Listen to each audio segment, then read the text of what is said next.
What is up, fellow bench warmers? Welcome to another NBA Playoff Roundup with us Fantasy Bench Warmers. I'm your host, Jeremy Tan, and with us, Komish. Komish. Hello. Yeah. Two good games, solid games over the past couple of days. Tuesdays tayo ngayon, so we had Phoenix and Clippers today. But pag-usapan muna natin yung Bucks and the Hawks, I guess. Yesterday, game 3. Yeah. Game 3 yesterday, oo. MVP si Ref. Nag-MVP si Ref. Siya yung nag-decide ng game. So, literally. The Bucks, medyo maganda na yung lagay nila in the sense that may questionable si Trae Young tomorrow. But sabi nga natin, he has the Wolverine healing powers eh. Ang ano doon, ang crucial doon sa naging diagnosis, it was a bone bruise. So it wasn't sprained ankle, so bone bruise. So I think it's worse. I don't know. Hindi ko alam kung is it worse? Hindi ko alam eh, pero ang sprained ankle kasi alam natin yung treatment eh, ice and everything. Ang bone bruise, alam ko mas mahirap yun i-treat eh. I think. I mean, kung may bruise ka sa bone mo, masakit yun eh. That's very painful. May ano yun eh, may bleeding yun sa loob eh. Possible, oo. I think ganun yung bone bruise eh.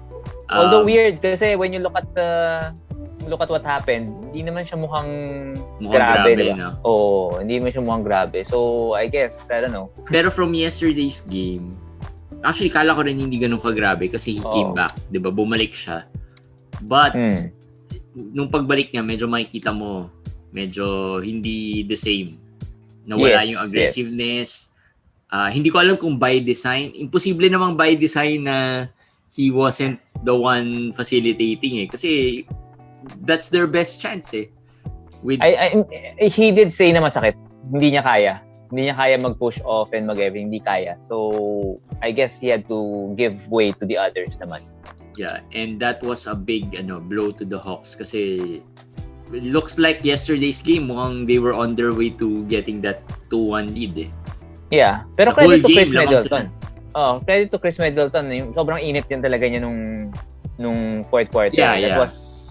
That was insane. That was a different level stuff that Chris Middleton did. Yan yung the thing that we might be looking at, yung hinahanap natin from the Bucks. A player like that who can take over games. Well, he's always been the closer. Yeah. Even before. Pero he's not, even though closer siya, people are not as confident. As fans, we won't be as confident with him compared to maybe Trae Young on the other side, 'di ba? Parang mas may kumpiyansa tayo na parang mas solid Trae Young mas marami siya pwedeng gawin, or the other stars na closers talaga. Pero si Chris Middleton is not consistent kasi. We know he's not consistent. He's gonna be able to have games like this once every so often lang. Pero I guess in medyo may bias eh. Kasi Trae Young, if you look at his stats this playoffs, it's been great.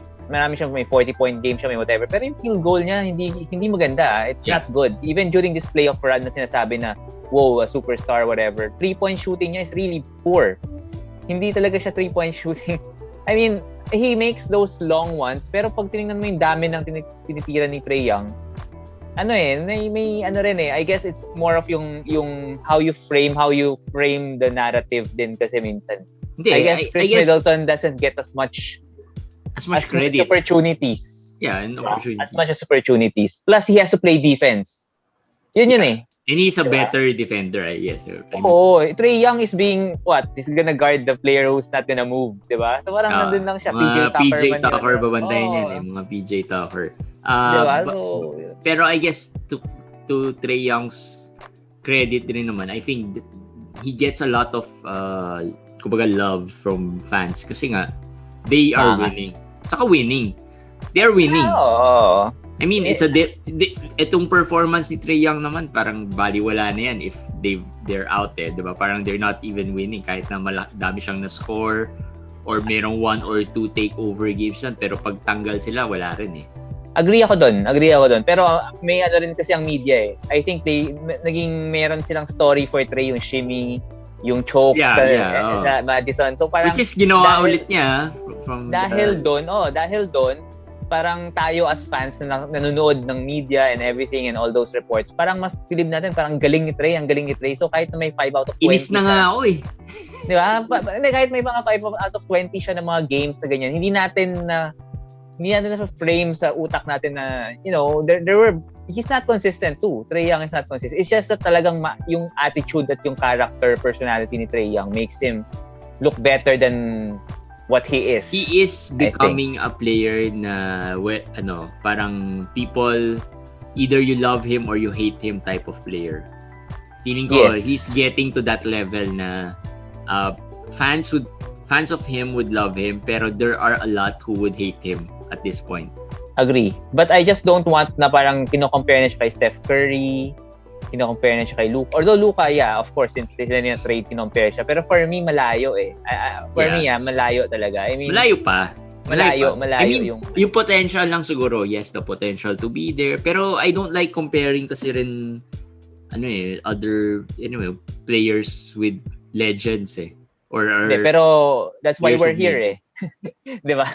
Para pag-usapan natin yung mga comparisons na yan eh. Pero ako kasi yung style, yes, pero in terms of yung being as successful as a player like maybe Steph, wala pa, malayo pa si malayo. Pero do you think yung question is, do you think he's better than Steph at this point of his career? Hindi. I think yes. Yes. At this point, comparing it to at this point sa career ni Steph, yes, oo. So on si Steph was injury. Yes. Second thought na lang si Steph eh. So ang tanong nga nila, given that we all agree with that he's better already at this point, will he become a better version of Steph in a sense? Yan ang iniisip ng mga tao. Kung second year, third year pa lang niya, ganito na. What if, maging 8, 9, 10 years siya, di way better than Steph? Ako kasi, I think hindi ganun. Parang I don't see it as linear. I don't see it as parang linear yung pag-angat niya. For one, he's not the shooter that Steph is. And I don't think he'll ever will be the shooter that Steph is. Yan ang akin. Oh, and what he can do, Steph can do as well. Facilitating, and Steph is bigger passing. Pero ang difference siguro nila, Steph is bigger obviously. Yeah. Pero ang difference nila is yung playing off the ball. I don't think Trae would, survive playing off the ball. I mean, he can shoot, yes, pero to shoot off yung people will set screens for you and then all you have to do is catch the ball and shoot it. Yeah. Masyado siyang maliit to do that eh. So I think at tamang comparison talaga maybe him and a little Luka, pero the game is not the same pa rin eh. Both those players have different styles eh. Pero good point yun yung sinabi mo ngayon na yung mga elevator set screens, mga ganyan. Hindi magagawa ni Trae yun. Hindi ginagawa. Yung off-the-ball talent or skills niya will never be the same as Steph. Si Steph kasi even if he doesn't shoot well or doesn't take the shot, malaking effect niya sa game eh. Because, si Steph, I think, is a combination of Trae and Booker. Yeah. He can be that type of player in one. So, kasi si Booker ganun eh. It's hard for Booker to facilitate for everyone, pero it's easy for Booker to come off screens and then kaya naman niya ngayon to go one-on-one. Pero again, he's not as dynamic. I guess he can't set up his teammates as well. I mean, baka maraming magalit na Booker fans, pero I think hindi pa siya ganun sa level na yun as unlike kay Trae. I think facilitating better pa ni si Trae. And si Booker shooting naman off the screens, better pa rin si Booker as a shooter. So do you think this Bucks without Trae mukhang tapos na to? Tapos na. Without Trae, I would not be surprised kung maka-isang Hawks without Trae. Possible yun eh. Kasi di ba? Yeah, they've been playing well maganda nilalaro nila. Hindi, saka if you're the Bucks, syempre mentality mo parang wala na si Trae. Konting, you put your guards down eh. So possible na makaisa sila. Pero yun yung nakakainis sa Bucks eh. Na parang they should kill this as early as possible kasi baka mamaya sulot pa ang Hawks dito, di ba? Hindi na, kumbaga, at dumating yung point na it might still go 6-7 games, which I don't think the Bucks would like. Yes, they should not. They should not make it reach 6 or 7 games. But I would not be surprised kung umabot doon. Pero I don't really think there's a possible way na manalo ang Hawks series na to. I mean, it's a matter of number of games. With Trae, I think Even they with Trae. could have. No, I don't think so. Kaya but wala. Yeah. I don't think so. Nilalaro lang nila. Sabi mo lang ba yan para manalo, para hindi ma-jinx? Hindi. You can see when you watch the game, kahit lamang ang Hawks, kahit ano, alam mong kayang-kaya ng Bucks eh. They just have to have a solid half, maybe a solid quarter. They can, diba? They can move away from the Hawks. Plus, it's a different Bucks team. Yeah, they dominated game 2. They were in the lead for in a majority of game 1 also. Nag-collapse lang sila at the end. So, yun ang mas tinitingnan ko eh, yung overall, sino ba talaga yung lamang. So, pero I think again, it's the Bucks. Yan sinabi natin with the Sixers. And true. We all know that unless you've proven that you can do it, you can really close out and have that killer instinct. Then, well, I guess the difference now is the injury to Trae. So that seals it. Malaki talaga yun. That's a big deal. If he doesn't play game 4 and the Bucks win game 4, that's 3-1 lead. Medyo mahirapan na dito ang Hawks talaga. Even if Trae plays game 5, I think the Hawks are in danger now if they lose game 4. If the Hawks win game 4, that's a big deal for the Hawks. Kasi, but I think even if Trae plays, I don't think he'll be the same Trae. Yeah, it's yun din impossible. Wolverine powers Sige, tingnan ko yung Wolverine powers tomorrow. In 2 days, no? Actually, 1 day rest nga lang. 1 day rest lang yan. Impossible yan. Parang that's not gonna be the same. He's not gonna be the same. Let's move on to the Western Conference Finals. So, the Clippers are still alive and taking. Actually, they made another good adjustment today. I mean, a different the Suns saw another different style from the Clippers. And I was talking about the DeMarcus Cousins being there, being more involved, and then they didn't have Zubac. They went small on certain lineups. Like when Ayton is there, they went small. When Ayton was out, they went big to get that advantage. So it's a different look. And that also, I think, gave some problems with the Phoenix. Certain things, no. Number one, no coach has his stock go higher than Ty Lue in these playoffs. Right now, I think can safely say he's the best coach in the NBA. Best coach. I don't care if it's regular season, hindi siya ganun kagaling, but playoffs is all that matters. Now, ang ganda nun is that you can say blessing in disguise ba yung Zubac injury? I think so. In this game, at least in this game, I don't know kung kaya nila i-sustain na wala si Zubac for 2 more games or until the finals or whatever. Pero in this game, blessing in disguise, tama ka. They went small, na-surprise ang Phoenix. Phoenix didn't see this coming. Na magagawa yung ganung adjustment na Cousins will come off the bench and all those things. Yung mga ganung factors na nangyari. The Clippers, sila yung they made the change that would let Phoenix make the adjustments. Baga, we want you adjust to us, di ba? Kung nandiyan si Ayton, that's your advantage. Pero we can minimize that advantage by even if we play small. And Ayton did not have a good game today. Ayton did not play well. And credit to Marcus Morris. Kasi Marcus Morris is not that small. Hindi siya ganun kaliit. He's not a bad defender. Yes, kaya niyang defend si Ayton. That was a big deal. That was a big deal in the situation ngayon na okay, let's go small. Yun yung maganda kay Lue. I mean, okay, wala si Zubac, let's go small and then let's put in Cousins in the rotation. Siya off the bench and he can only give us certain minutes. So that's blessing in disguise in this game. Yun number 1, Lue. Number 2, yung adjustments nga. Number 3, Chris Paul. I don't know. I'm just saying na parang hindi maganda yung pagbalik ni Chris Paul. And if you watch it, it's because he's not shooting the ball well. And if he's not shooting the ball well, yung game ni Chris Paul na, alam natin yung game ni Chris Paul dribble, control the whole game. But if he's not shooting the ball well, ano mangyayari dun sa dribble niya? And dead end. Right? Yeah. Either miss or wala. And both sila, they play the same style, si Booker and And it has hurt them. Yeah, one-on-one one-on-one offense and bahala na anong mangyari. Kaya nga yung sinasabi ko I think they should set Booker more on the off screens Yes, sana ganon. And I read an article din nga na parang I guess it's the Chris Paul effect. They played fast-paced takbuhan when games 1 and 2 When Chris Paul came back, wala pa silang higher than 93 offensive rating nila, lower than 93 since Chris Paul came back. 3, 4, 5 lahat. So people were actually saying that they have gotten the 3-1 lead in spite of having Chris Paul, not because of Chris Paul. So that's funny.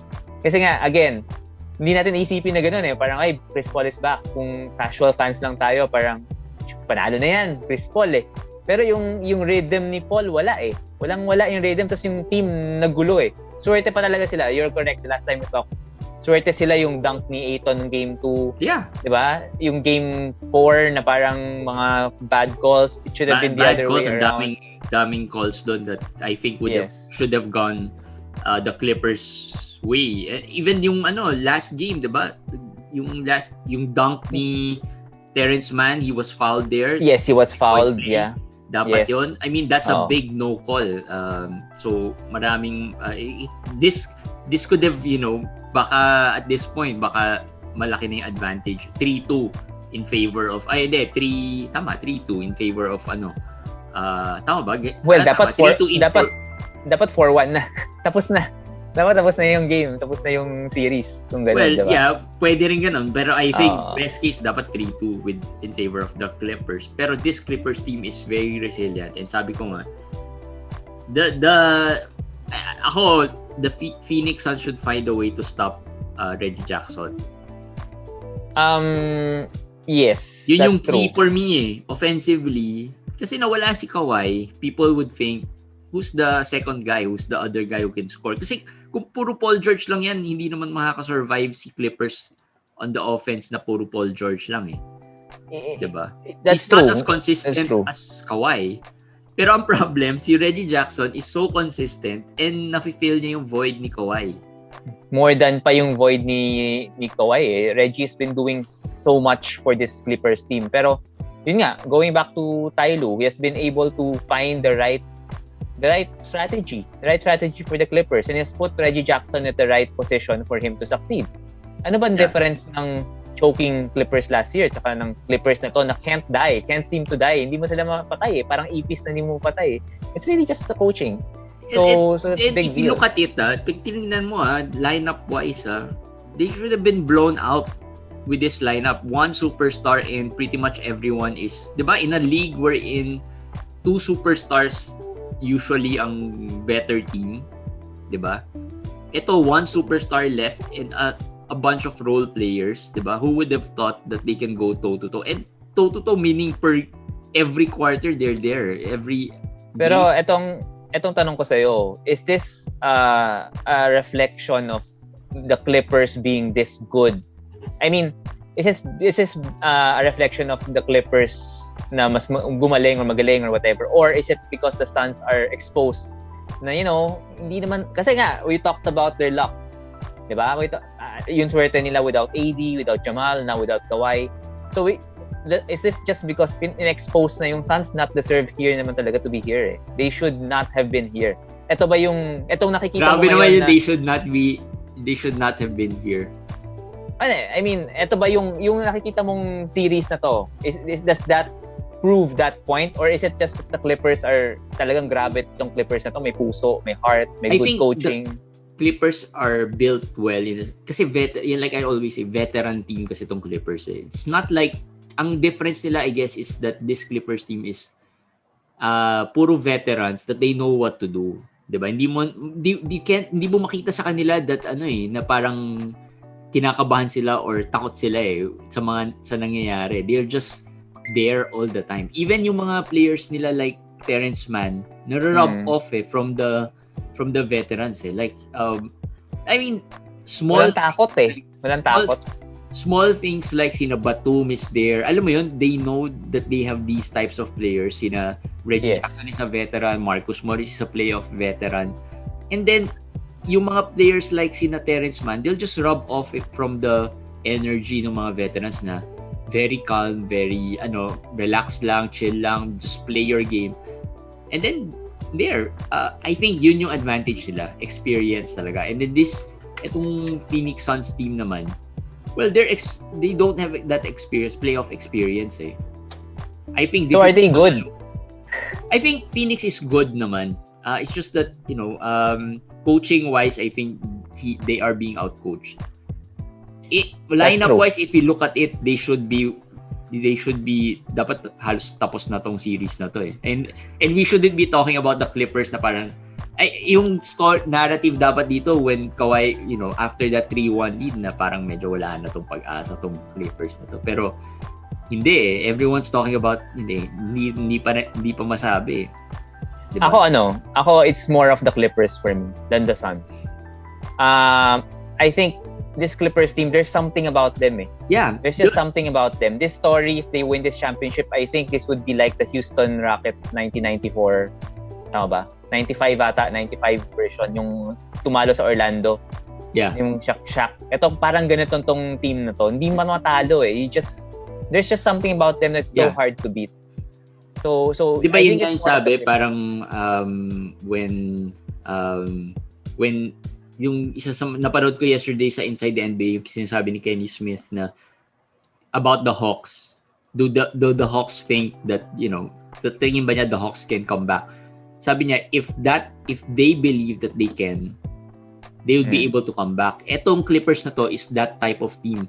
They believe they can beat this team. And all the games, every game has shown that they can, even those games na natalo sila, they've shown that they can beat this team.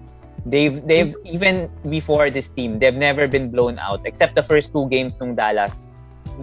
All their losses were close. Kahit anong game yan, they've shown that they're never out of it. Feeling ko kahit 0-3 pa to, we will still be afraid of this Clippers eh. Parang, kaya pa rin. Kasi ganun yung belief nila sa sarili nila. Na parang, well, we don't care. We will win. Confident kami. And again, not being a broken record here. Sinabi ni Pat Bev yun, na parang, I don't care kasi we lost this game but we're sure our coach has a adjustment for us. Yun, malaki rin yun. Diba? I think Ty Lue is the big difference talaga. Like, everybody's saying it. Even the players are saying it. Never natin narinig yun from the Clippers last year that Doc Rivers is here, so we're confident that we can win, diba? So, and yun lang yung... sige, go. Talking about Paul George din, I think let's put to rest na yung pandemic P. He has been spectacular and I think he has shown that he's on a different level than Devin Booker. Kung you're gonna compare someone to Kobe, I think it should be Paul George. Isama nyo na yung bad games kasi Kobe had a lot of bad from the Kobe fan. Hindi. I'm just saying na instead of saying that Devin Booker is the new Kobe, I guess ang mas may deserving pa nun na yung mga tulad ni Paul George was proven time and again naman that he has performed in the playoffs. He had bad playoff runs, but Kobe, people forget, has had bad playoff runs too. And bad playoff games too. Pero nawawala nga, again, nakakalimutan ng tao eh. Yung kay Paul George, tama siya, is being over-analyzed, over-criticized. Ngayon, I'm just saying na if you're gonna criticize him, criticize Devin Booker because he's been outplayed. He's been totally outplayed by Paul George. Ayun yung matchup eh. Paul George, Devin Booker, diba? So, yes, pero that's, I think that's a credit to the Clippers defense, Red. Medyo, the longer, if hindi to ma-close out ng Suns game 6, I think the Clippers would get this. Would steal this from them. Kasi the longer this goes, makita mo rin eh, with the games, every game played, the Clippers are getting better. They can read Phoenix better. They can defend them better. I think yung offensive side, wag na natin pag-usapan. What Phoenix needs to focus on really is the defensive end. Defensive end din kasi. Why you can't compare Booker to Kobe? He's been exposed defensively. Eh. Siya yung pinatarget eh. Which you cannot say about Paul George. He is defending the best players of the opposing team. And while playing 40-45 minutes a game for 20 games already, 758 minutes na siya this playoffs. Ang number 2 si Trae Young, 500 something. Ang layo ng... Sino si Booker? Paul George. Paul George, yeah. Paul George. So, hindi natin patingnan offensively lang eh. Paul George is the most complete player left here. Period. di ba? Among the stars. Devin Booker, Chris Paul, kahit sa kabila, Trae Young, kahit Chris Middleton, pero better si Paul George and Chris Middleton. So, better si Paul George and Chris Middleton. That's why I think without Kawhi, kaya ng Clippers. Kaya ng Clippers manalo ng championship. Sad to say. This is going to be like the I think other than the Houston, siguro mas recent would be the Detroit team. Not much or the Dallas team.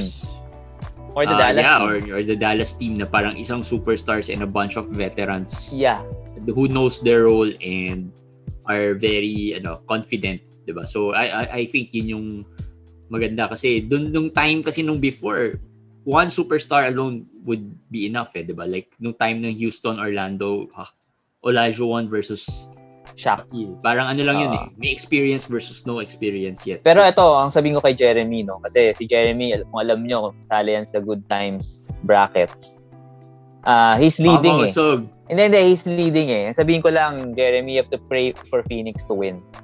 Kasi if the Clippers go to the finals, I've said this a lot of times, kung pumasok ng finals ang Clippers against the Hawks. Actually, hindi ko na nga alam kung sino, bahala na. Hindi, pero if the Clippers get to the finals against the Hawks or the Bucks, more probably the Bucks, I'll take the Clippers there. I don't know, man. Parang mentally, the character of this Clippers team, iba talaga. And kayang-kaya, I think may laban talaga. Yeah. So, kailangan dasal mo talaga manalo Phoenix. Hindi, ayoko na rin isipin whoever wins, bahala na kasi. But, I like what I see naman from the Bucks kahit paano. They're not the Bucks of previous seasons. Kahit paano, they're more composed under pressure. And they medyo nag-iiba-iba na. Hindi na rin sila sobrang reliant on Giannis. And I don't think there are teams who has the personnel to build the wall. Actually, di ba, kung titignan mo this season, wala pa silang nakalabang team. We all know how to defend Giannis pero wala pa silang nakakalabang team that has built that wall to stop him. Pero in fairness to Giannis, he's improved his free throw. Although 15 seconds bago siya mag-attempt. Pero at least 12 seconds nga average pag binibilang ko. Decent naman, di ba? I mean, you'll take that. Di ba? Nakita ko isang video, sabi ni Giannis, there's no way to go but up. Kaya he's not, actually yun yung pinakamagandang mentality ni Giannis. Kaya di ba sabi nga natin, he's taking the threes kasi it couldn't get worse di ba, for him. So, the only time for him to be able to improve if he takes them during game time. And ang ngayon, mas selective na siya. He doesn't just shoot them, di ba? Pinipili na niya yung spots niya. And that's the mental toughness niya and fortitude. Sige lang, I'll do this. I don't care if you jeer me, count how many seconds, basta I'll do my thing. And he's having fun with it. Okay lang sa kanya kasi I saw that clip during practice na nag-usap sila ni PJ Tucker. Sabi niya, I've missed 8 straight free throws. I've airballed free throws. So ano pang makukuha? Ano pang tama. Ikakatakot ko nangyari na yan sa akin So all I ni Ben Simmons, guys, last ko na to, Ben Simmons, nasa London na kasama yung girlfriend. Nag-enjoy na lang. That says something about Ben Simmons. So parang, okay. Wala. Patay. Baka kailangan niya magpahinga muna. Anyway, yon, that's it for our playoff roundup for today. Hopefully tomorrow, tingnan natin who wins tomorrow between the Hawks and the Bucks. But yeah, we'll see you again on Thursday. Kasi nag-change kami ng schedule ng konti. Just to actually busy lang yesterday. Anyway, weekly episode is up with Enzo Flojo of the one of FIBA's contributing writer, and of course he's also with the Ateneo Blue Eaglets. So pwede niyo rin makita doon insights niya about Kai Soto, who he has had the opportunity to coach during high school and see what's his take and improvement. So yun, we'll see you again on Thursday. Bye guys. Bye.